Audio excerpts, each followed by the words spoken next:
प्राचीन भारत विश्व व्यापार का सबसे बड़ा केंद्र था।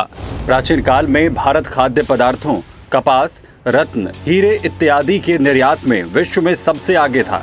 भारत उस समय विश्व का सबसे बड़ा विनिर्माण केंद्र था।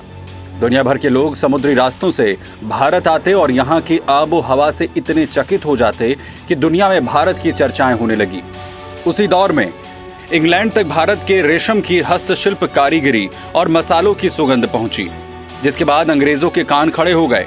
तब ईस्ट इंडिया कंपनी की नजरें भारत पर पड़ी और शुरू हुआ एक ऐसा खेल जिसने भारत को गुलाम बना दिया।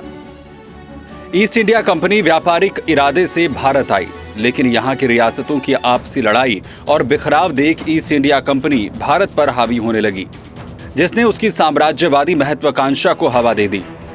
अंग्रेजों ने भारत को गुलाम बनाने का षड्यंत्र रचा और ईस्ट इंडिया कंपनी ने 12 अगस्त 1765 को मुगल बादशाह शाह आलम द्वितीय के साथ एक संधि पर हस्ताक्षर किए, जिसे इलाहाबाद की संधि कहा जाता है। इस संधि के जरिए ईस्ट इंडिया कंपनी को देश की राजनीतिक और संवैधानिक व्यवस्था में दखल देने का अधिकार मिल गया और यहीं से भारत में ब्रिटिश शासन की नींव पड़ी। इस संधि के बाद ईस्ट इंडिया कंपनी को पूर्वी प्रांत बंगाल, बिहार और उड़ीसा में कर एकत्रित करने के अधिकार सौंप दिए और उसके बाद कंपनी को अपने साम्राज्यवादी पंख फैलाने में ज्यादा वक्त नहीं लगा।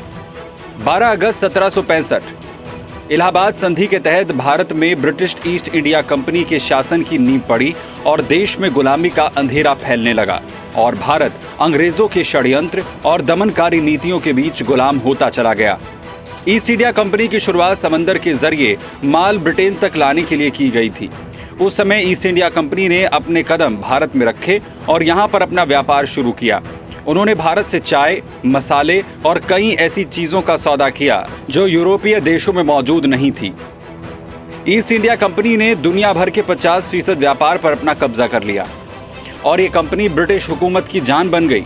इसके जरिए उन्होंने इतनी दौलत कमाई कि कई देशों पर कब्जा कर लिया, जिसमें भारत भी एक था। करीब 200 सालों तक ये कंपनी भारतीयों पर अत्याचार करती रही, लेकिन एक दिन ऐसा भी आया जब भारतीयों के सब्र का बांध टूट गया। 1857 में मेरठ में हुई आजादी की पहली क्रांति ने ईस्ट इंडिया कंपनी की रीढ़ की हड्डी पर सीधी चोट कर दी।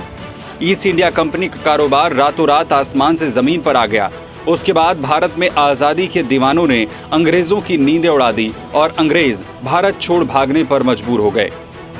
आज खुशी की बात यह है कि जिस ईस्ट इंडिया कंपनी का नाम इतिहास के पन्नों में काली शाही से लिखा गया हो, जिसके खिलाफ भारतीय क्रांतिकारियों ने आजादी की लड़ाई का बिगुल बजाया था, आज वही ईस्ट इंडिया कंपनी एक भारतीय कारोबारी संजीव मेहता के हाथों में आ गई है।